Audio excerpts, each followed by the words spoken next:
Hi hello നമസ്കാരം. എല്ലാ പ്രിയപ്പെട്ടവർക്കും PSC മൈൻഡ് ബൂസ്റ്ററിൻ്റെ പുതിയൊരു വീഡിയോയിലേക്ക് ഹാർദമായ സ്വാഗതം.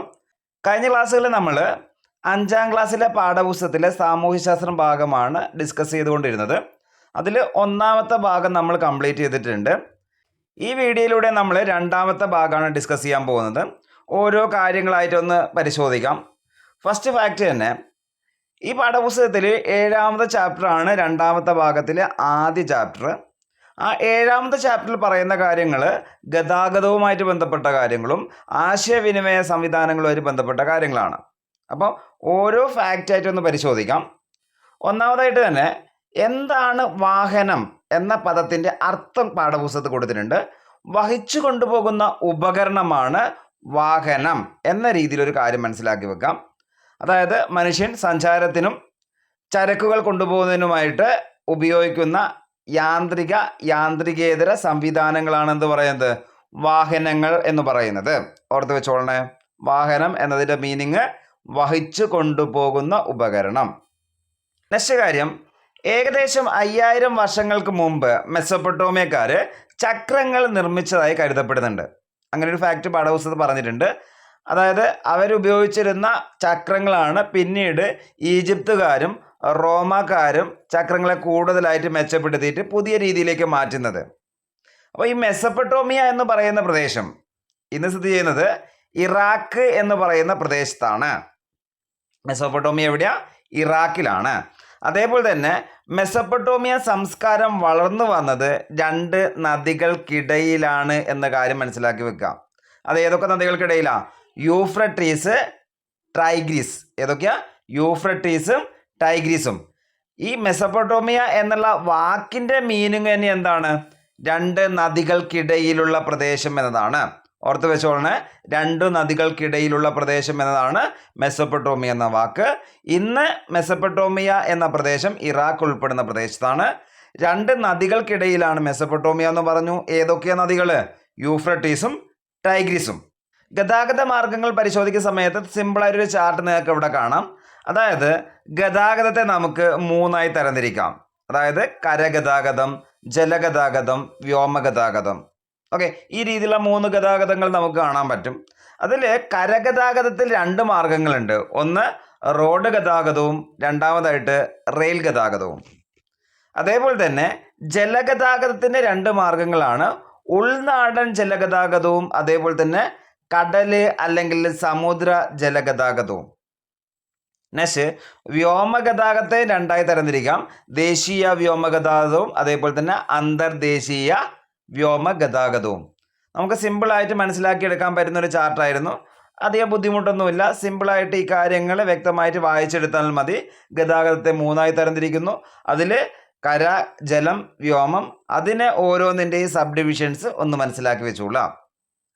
നെക്സ്റ്റ് അടുത്ത ഫാക്റ്റിലേക്ക് പോകുന്നു നമ്മൾ.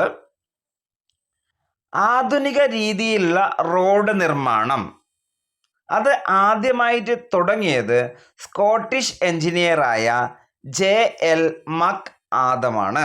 ആരാണ്? JL മക് ആദം.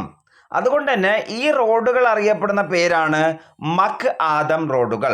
ആധുനിക രീതിയിലുള്ള റോഡുകളാണ്. അത് തുടങ്ങിയത് 1820 സ്കോട്ടിഷ് എഞ്ചിനീയറായ JL മക് ആദം.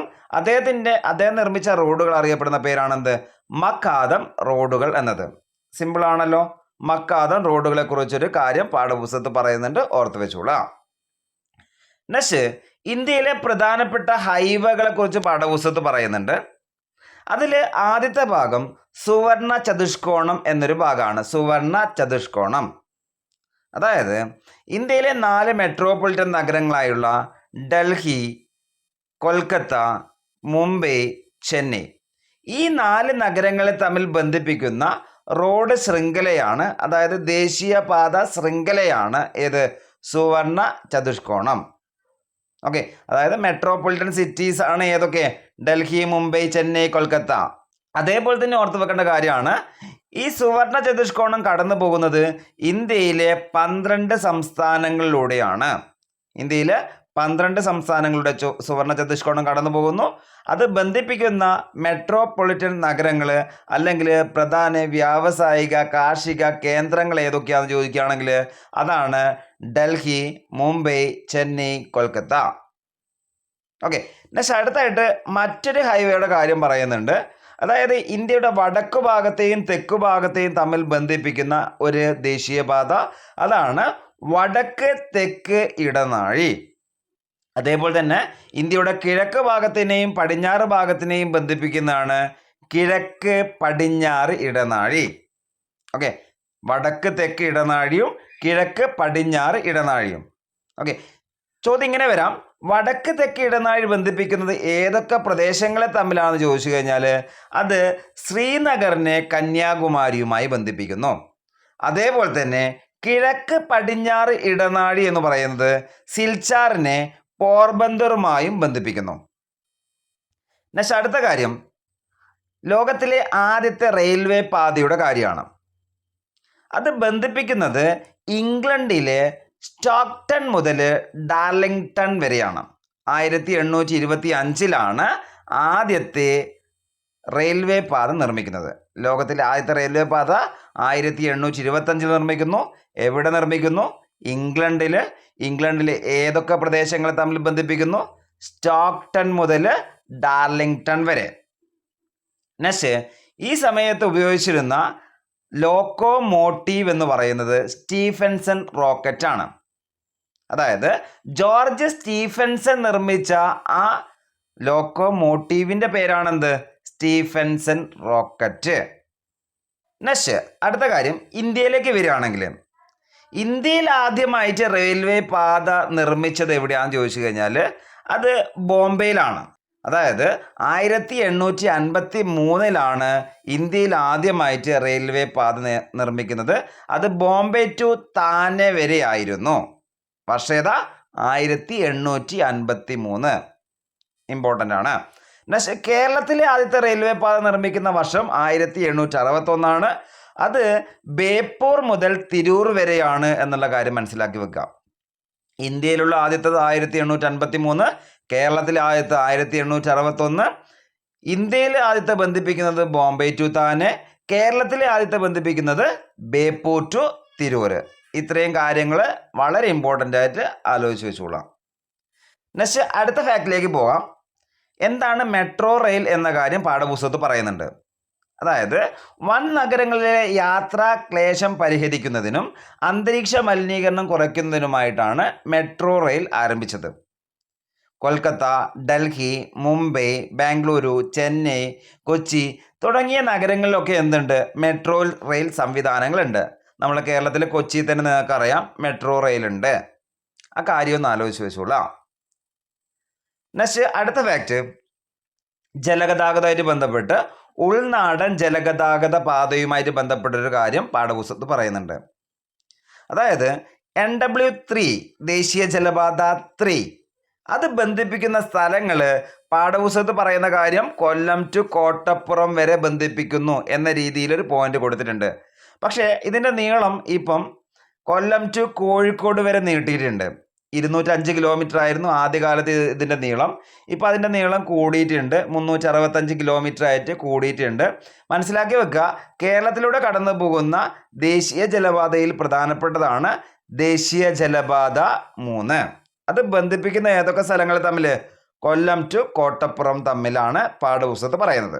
ദേശീയ ജലപാത 3യും കോഴിക്കോട് മുതൽ കൊടുങ്ങല്ലൂർ വരെയുള്ള കനോലി കനാലും കേരളത്തിലെ പ്രധാന ജലഗതാഗത പാതയാണെന്ന് പാഠപുസ്തകത്തിൽ പറയുന്നുണ്ട്. പക്ഷെ അടുത്ത കാര്യം, കനോലി കനാലിനെയും പാർവതി പുത്തനാറിനെയും പാഠപുസ്തകത്തിൽ പരിചയപ്പെടുന്നുണ്ട്.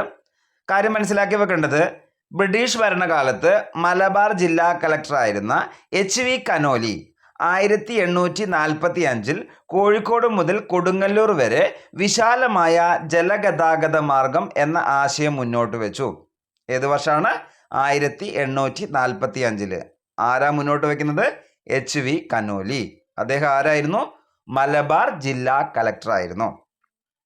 നെക്സ്റ്റ്, പിന്നീട് പൊന്നാനി, ചാവക്കാട് ഭാഗങ്ങൾ കൂടെ ഉൾപ്പെടുത്തി കൊടുങ്ങല്ലൂർ വരെയുള്ള പുഴകളെ ബന്ധിപ്പിച്ചുകൊണ്ട് കനാലുകൾ നിർമ്മിച്ചു.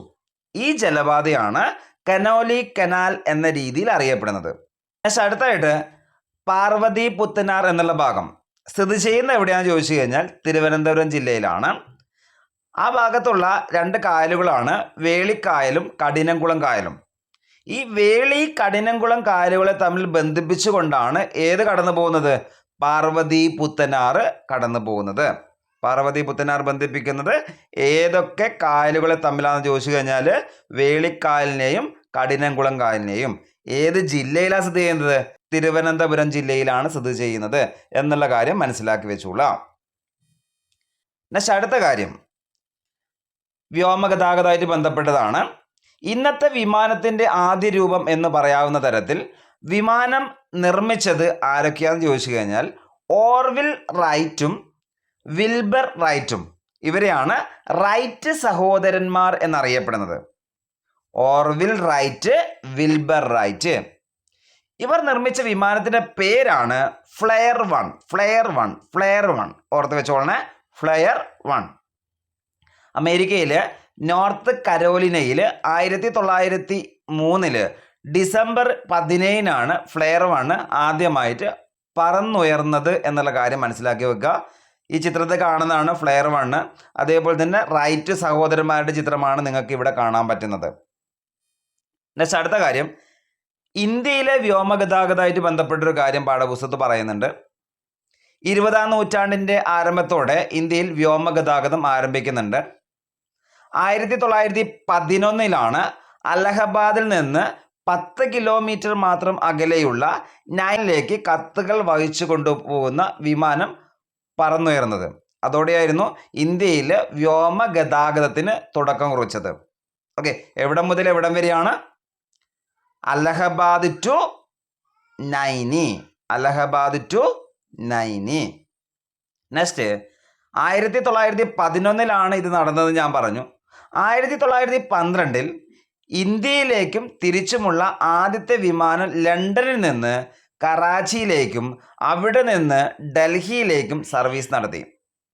1912 കറാച്ചി എന്ന് പറയുന്ന പ്രദേശമൊക്കെ ഇന്ത്യയുടെ ഭാഗമായിരുന്നു. അപ്പോൾ ഇവിടെ കാര്യം മനസ്സിലാക്കി വെക്കേണ്ടത്, ഇന്ത്യയിലേക്ക് ആദ്യമായിട്ട് അന്താരാഷ്ട്ര വിമാനം എവിടെ നിന്നാണ് വരുന്നത്? ലണ്ടനിൽ നിന്ന് വരുന്നു, കറാച്ചിയിലേക്ക് വരുന്നു, അതേപോലെ തന്നെ ഡൽഹിയിലേക്ക് വരുന്നു. ആ രീതിയിലായിരുന്നു സർവീസ് നടത്തിയിട്ടുണ്ടായിരുന്നത്. ഇന്ത്യയിലെ ആദ്യത്തെ വാണിജ്യ വിമാന കമ്പനിയായ ടാറ്റ എയർലൈൻസ് 1932 കറാച്ചി മുതൽ മുംബൈ വരെ ആദ്യ സർവീസ് നടത്തി.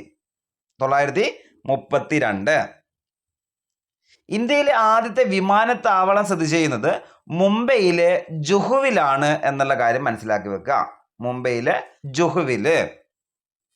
നെക്സ്റ്റ് അടുത്ത ഫാക്റ്റ്, ഏകദേശം 5000 വർഷങ്ങൾക്ക് മുമ്പാണ് മനുഷ്യർ എഴുത്തുവിദ്യ രൂപപ്പെടുത്തിയത്. അതിൽ സുമേറിയക്കാരാണ് ആദ്യമായി എഴുത്തുവിദ്യ വികസിപ്പിച്ചത് എന്ന കാര്യം പറയുന്നുണ്ട്. അതേപോലെ തന്നെ ക്യൂണിഫോം എന്ന രീതിയിലായിരുന്നു ഈ ലിപി അറിയപ്പെട്ടിട്ടുണ്ടായിരുന്നത്. ഇവ കളിമൺ ഫലകങ്ങളിലാണ് എഴുതിയിരുന്നത്. അതേപോലെ തന്നെ മനസ്സിലാക്കി വെക്കുക, ഈജിപ്തിൽ രൂപം കൊണ്ട ലിപിയാണ് ഹൈറോഗ്ലിഫിക്സ്. നെക്സ്റ്റ് അടുത്ത ഫാക്റ്റ് അച്ചടിയുമായി ബന്ധപ്പെട്ടതാണ്. അച്ചടി സാങ്കേതിക വിദ്യ കണ്ടുപിടിച്ചത് ചൈനക്കാരാണ് എന്നൊരു ഫാക്റ്റ് മനസ്സിലാക്കി വെക്കുക. ആദ്യകാലങ്ങളിൽ അച്ചടി യന്ത്രങ്ങൾ മരക്കട്ടകൾ ഉപയോഗിച്ചാണ് പ്രവർത്തിച്ചിരുന്നത്. പിന്നീട് ജർമ്മൻകാരനായ ഗുട്ടൻബർഗ് ഇരുമ്പ് ഉപയോഗിച്ചുള്ള അച്ചടി യന്ത്രം കണ്ടുപിടിച്ചു. അപ്പോൾ ആരാണ് അച്ചടി യന്ത്രം കണ്ടുപിടിച്ചതെന്ന് ചോദിച്ചു കഴിഞ്ഞാൽ ഗുട്ടൻബർഗ് ആണ്. അദ്ദേഹം ഒരു ജർമ്മൻകാരനായിരുന്നു. ഗുട്ടൻബർഗിൻ്റെ അച്ചടി യന്ത്രം നിങ്ങൾക്ക് ഇവിടെ കാണാൻ പറ്റുന്നുണ്ട്. അതേപോലെ തന്നെ ഗുട്ടൻബർഗ് ആണ് ഈ കാണുന്ന പിക്ചറിലുള്ളത്. അതേപോലെ തന്നെ പൂർണ്ണമായും മലയാളത്തിൽ അച്ചടിച്ച ആദ്യത്തെ പുസ്തകമേത് എന്ന രീതിയിൽ PSC മുമ്പ് ചോദിച്ചതാണ്. അതാണ് ഏത്? സംക്ഷേപ വേദാർത്ഥം. ഏതാണ്? സംക്ഷേപ വേദാർത്ഥം.